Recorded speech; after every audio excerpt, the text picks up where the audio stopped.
Vamos a mais uma parada com sentido. Hoje uma parada um pouquinho mais longa, né? Ultimamente eu tenho feito algumas paradas e reflexões mais curtas, mas a pedido de algumas pessoas eu vou fazer então hoje uma parada mais longa a respeito das 5 linguagens do amor. Acredito que é um tema que alguns conhecem, outros não, e fica aqui, né, o incentivo para que você procure um pouquinho mais sobre esse assunto, né? Não quero me estender muito no vídeo, embora vai ser um vídeo um pouquinho mais longo do que o habitual. E também acredito que é um tema muito propício para o momento atual que nós estamos vivendo, né? Esse momento onde nós estamos mais em casa, em isolamento social, onde as relações estão, pelo menos a família está mais próxima, e é uma ferramenta muito interessante para que nós possamos aprimorar as nossas relações. E então fica aqui o incentivo para que você procure um pouquinho mais sobre isso e para compreender melhor o assunto, né?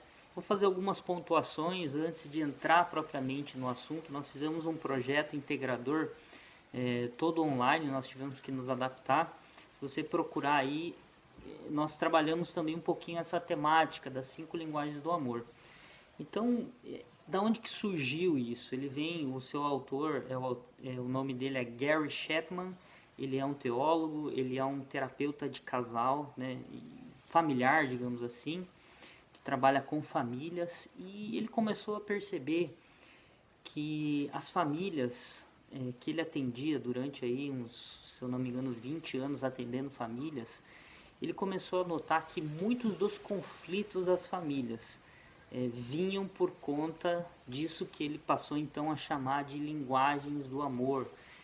E nós vamos entender um pouquinho melhor o que isso significa, mas ele começou a perceber que a família em si, os conflitos que estavam surgindo, não eram em decorrência de não haver mais amor entre o marido e a mulher, entre os pais e os filhos, enfim.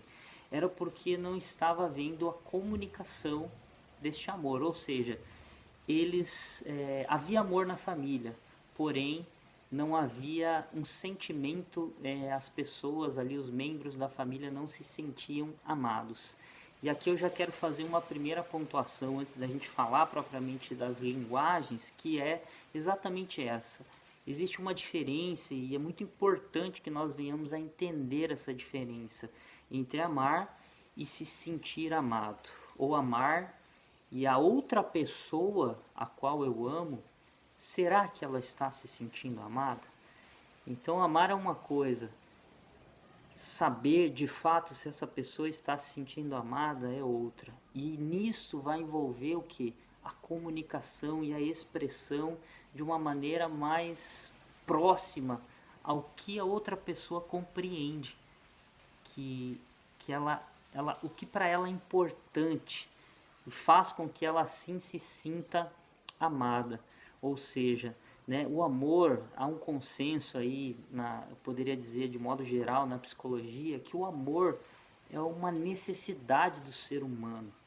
Né? Nós precisamos amar e nos sentir amados. Isso é muito importante para a nossa saúde emocional, psíquica, né? Traz uma série de consequências a falta disso para um ser humano. Então hoje já se sabe que o amor ele é muito importante, né? Desde a questão, eu poderia dizer, em todos os aspectos, né? E isso começa na infância.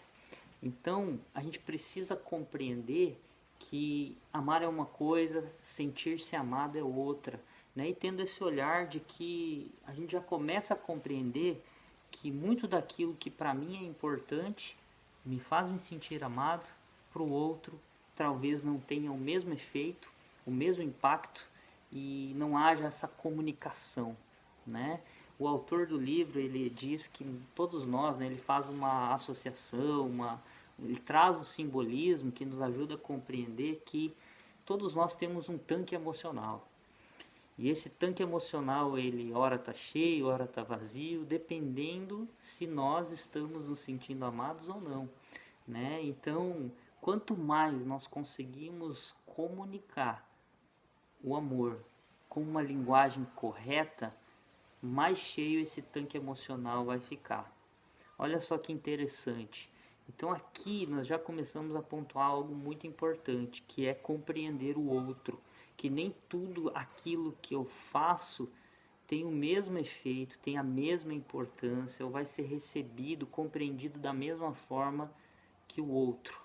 E aí a gente precisa fazer esse exercício de tentar compreender o outro a partir, né, das suas importâncias, das suas vivências, dos seus valores, daquilo que para outra pessoa é importante. Então, esse é o primeiro ponto, né? Segundo ponto é que existem várias linguagens. Nós somos seres com uma diversidade enorme, ainda mais na questão de nos expressar. Nós nos expressamos através da fala, através do comportamento, né, através da linguagem, através de muitas formas nós conseguimos nos expressar. E aí nós temos, né, uma diversidade também de culturas, de contextos, de história de vida, de educação.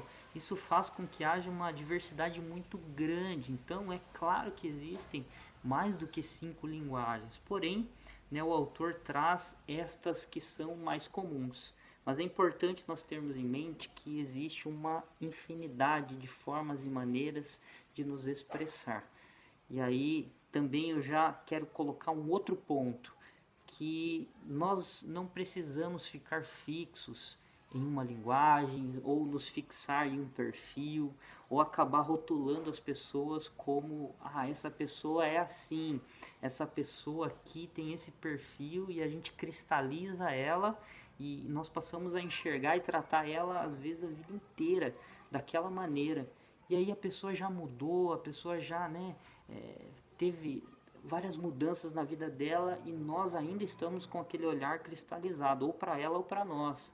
Então é importante a gente saber que quando o assunto é ser humano, nós não podemos ter um olhar totalmente fixo e cristalizado, porque se existe uma característica que é própria nossa, é essa, a de mudança, a de transformação, a de nos alterarmos constantemente. Nós estamos evoluindo, crescendo, mudando a cada dia.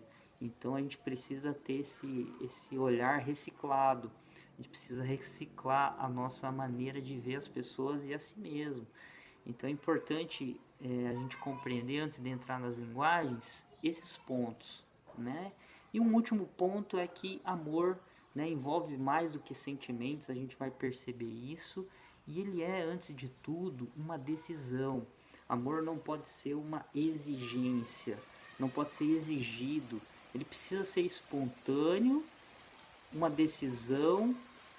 Então precisa haver a vontade e a intencionalidade da pessoa, ou seja, ele não pode ser coagido, exigido, imposto, ele precisa ser espontâneo. Isso demanda o quê? Atitude nossa, atitude minha, sua, em relação às pessoas a qual nós amamos, né? A gente precisa ter intenção de fazer isso, lembrando que o outro, talvez para o outro existam outras importâncias, outras maneiras.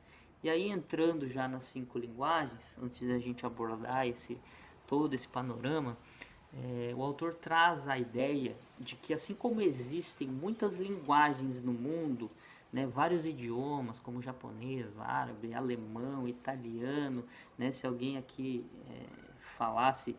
viesse conversar comigo em inglês já, eu não entenderia muitas coisas, entendo alguma coisa, mas muito pouco.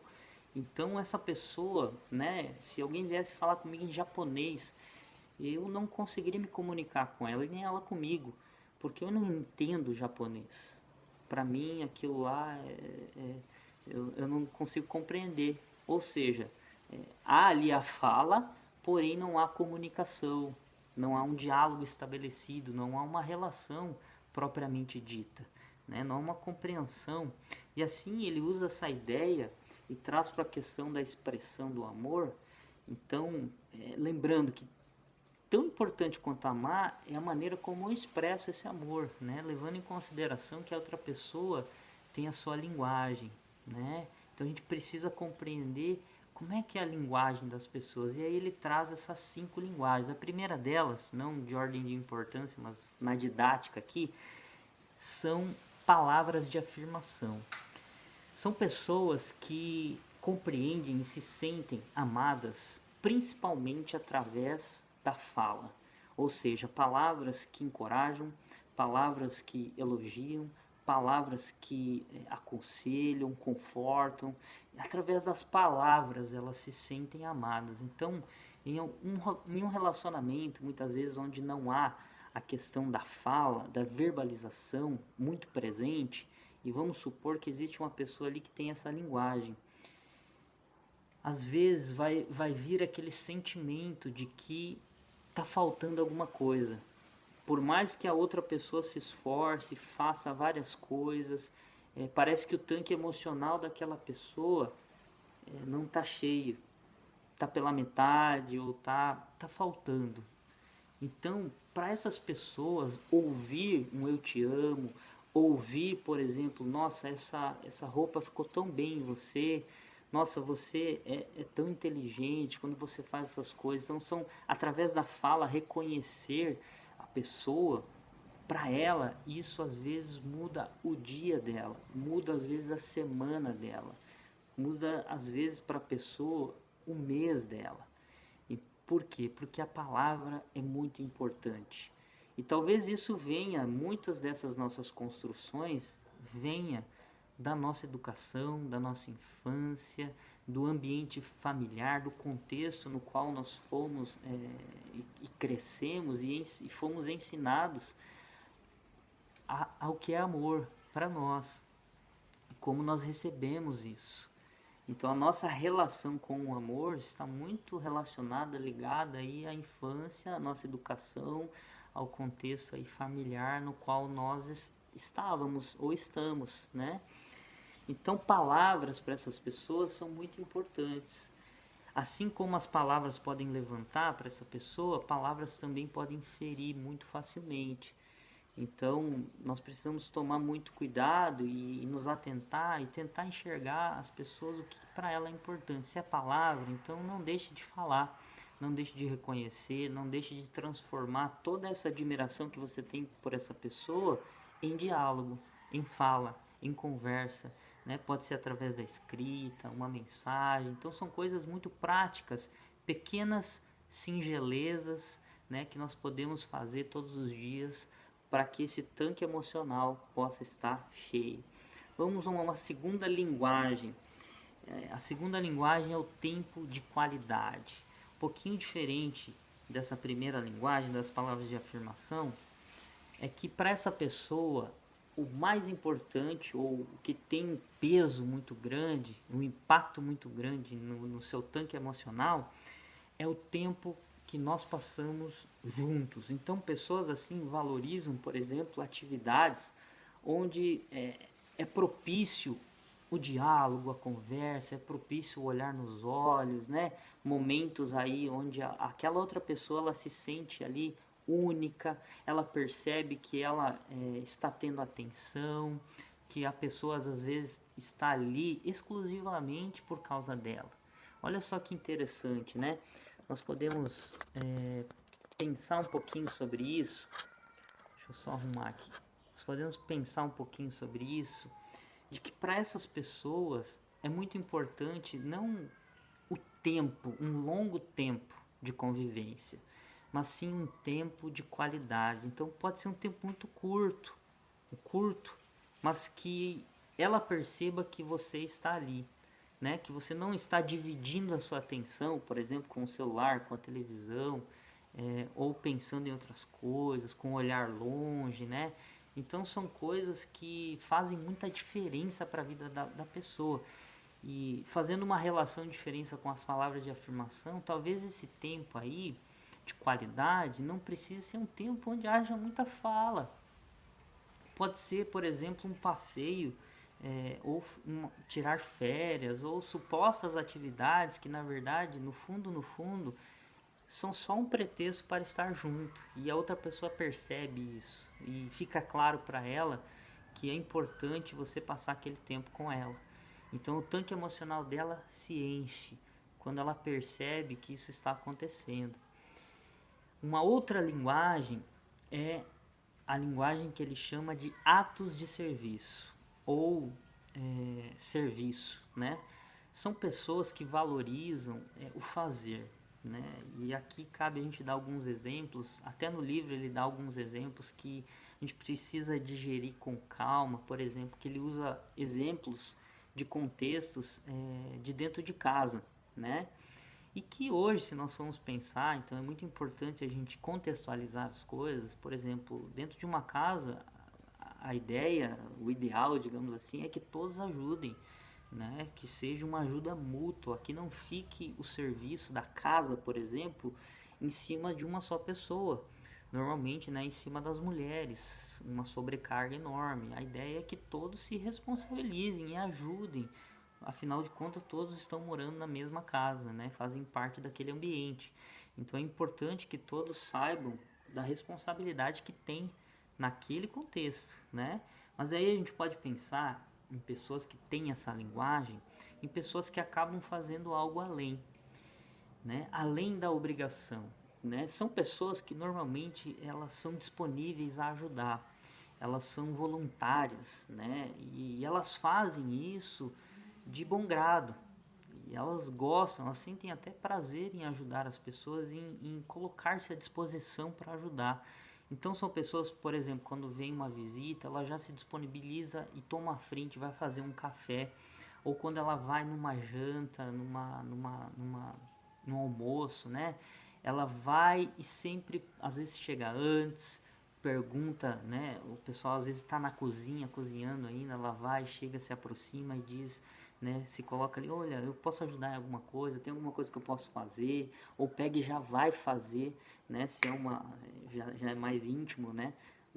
Do local ali, das pessoas, ela já se disponibiliza ou já começa a fazer alguma coisa, né? Então são pessoas que fazem além da sua obrigação, né? E sentem prazer nisso, em ajudas práticas, né? É um amigo que, se ligar, você sabe que você pode contar com ele.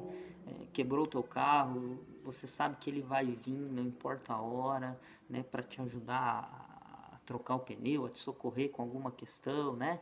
No campo dos estudos, são pessoas que se disponibilizam a ajudar, dar dicas, a fazer, né? Ajudar, por exemplo, no TCC. E são pessoas disponíveis, e são muito práticas. Então, para elas, essa ajuda também representa uma forma de amar, né? Aumentam o tanque emocional das pessoas quando outras pessoas se disponibilizam como ela. E aí a gente vai para uma outra linguagem que é que é o chamado toque físico.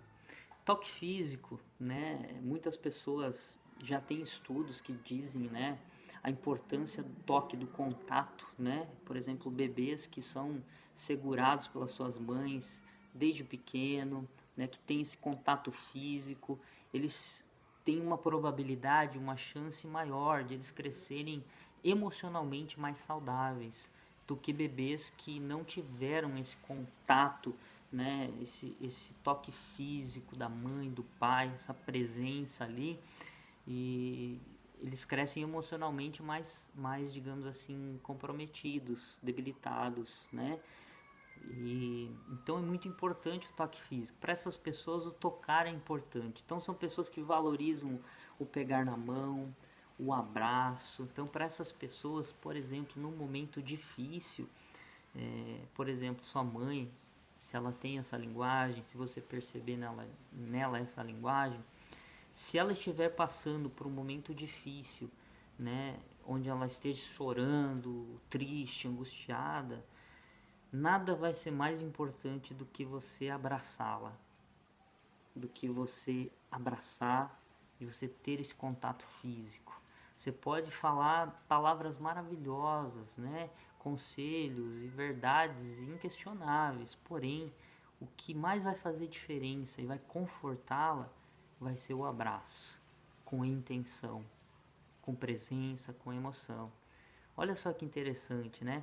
E aí a gente pode imaginar um pouquinho, por exemplo, eu tenho amigos que eles conversam, quando a gente está conversando assim, eles têm a mania, né, o jeito de que de falar tocando. Falar tocando, né? Chega até às vezes ser chato, mas você percebe que a pessoa ela tem essa necessidade de encostar, de tocar. Né? São pessoas, por exemplo, que quando chegam num almoço de família ou em outro lugar, elas cumprimentam todo mundo, né? Elas dão a mão para todo mundo, fazem questão, né, de ter esse contato. Quando vão embora também, né? São pessoas que normalmente elas não saem dos lugares sem dar um abraço a ninguém ou sem, né, tocar no ombro, falar tchau, né? Mas tocando através do tato. São pessoas que se movimentam muito quando vão falar, né, com a mão. Então ficou muito nítido e presente essa característica. E aí temos uma outra linguagem que é dar e receber presentes. Essa acredito que todo mundo tem um pouco, né? Mas para as pessoas que têm essa linguagem é uma característica muito marcante. E aqui vale lembrar que presentes, né, essa questão do presente não está muito no valor, está sim mais na questão do simbolismo. Né? Quando você leva o presente para essa pessoa, pode ser num valor irrisório, pode ser algo que você fez, né, artesanalmente, né, com suas próprias mãos, você criou, elaborou um presente ali e levou para essa pessoa. E quando ela recebe, aquilo faz com que ela pense: nossa, essa pessoa lembrou de mim, essa pessoa estava pensando em mim, me considerou. Significa que eu sou importante, que eu sou lembrada por ela. Então esse é o valor. Não está muito no preço do presente, mas sim na questão da importância da lembrança. Então é esse simbolismo. Claro, nós podemos comprar presentes, nós podemos criar presentes, né, elaborar ou achar presentes, né? E aí fica a nosso critério pensar. E tudo isso que eu estou falando são formas simples, singelas, pequenas singelezas que nós podemos fazer todos os dias para as pessoas, né? E compreendê-las um pouquinho melhor. E aí, vale a gente dizer, lembrar para encerrar, para não me estender mais, que todos nós temos essas linguagens, lembrando que existem, né, outras e diversas formas, e também levando em consideração que cada fase da nossa vida pode ser marcado por uma situação, por um contexto, por uma linguagem. Então vale a pena esse exercício de autoconhecimento e de compreensão dos outros, tá? Mas existem, né, as linguagens, levando em consideração esse tempo, que mais vão aparecer, que mais vão fazer com que eu me sinta amado, com que a pessoa que eu convivo, com os meus amigos, colegas de trabalho, amigos de estudo, com, né, o cônjuge ou algum relacionamento que você tenha, se sinta amado, amada. Né? E aqui eu quero terminar com uma frase de Freud que ele diz o seguinte: como é forte uma pessoa, ou como é segura uma pessoa que sabe-se amada. E esse sabe-se relaciona-se diretamente com essa sensação, com esse sentimento de se sentir amado. Eu me sinto amado por tal pessoa, e aí muda tudo, né? Então, como é importante essa questão, e fica aqui, né, a dica então para que você procure, saiba mais sobre esse assunto, procure livros. O autor tem diversos livros, né? Depois ele lançar os 5 linguagens do amor, ele lançou também as 5 linguagens do amor para crianças, para adolescentes, para casais, né? As 5 linguagens do perdão. Então são ferramentas que nós podemos utilizar, principalmente nesse tempo de isolamento social, para aprimorar os nossos relacionamentos, o nosso autoconhecimento e a compreensão que nós temos em relação aos outros. E fazer esse exercício nessa dinâmica para que as nossas relações se tornem mais saudáveis, mais aprimoradas e nós consigamos nos comunicar. Eu vou deixar tem um teste, né? Eu sempre digo assim, esse teste não é um teste validado cientificamente, mas é um apontamento, tá? E são luzes que se acendem para que a gente possa nos autoconhecer. Quem vai dizer se faz sentido ou não é você, tá? Não se fixe no resultado desse teste ou do que eu disse aqui simplesmente. Faça esse exercício de autoconhecimento, de observação a teu respeito e vá refletindo, isso faz sentido, isso não faz, o momento que eu estou vivendo, isso tem a ver comigo, eu sou realmente assim, né? Então, esse exercício que você precisa fazer. Então, é você quem vai dizer qual linguagem é sua, como você se sente amado. Se você quiser, deixa aí nos comentários se foi legal, se fez sentido para você. Compartilhe esse vídeo com seus amigos no seu Instagram. E é isso, gente. Até mais e fique bem.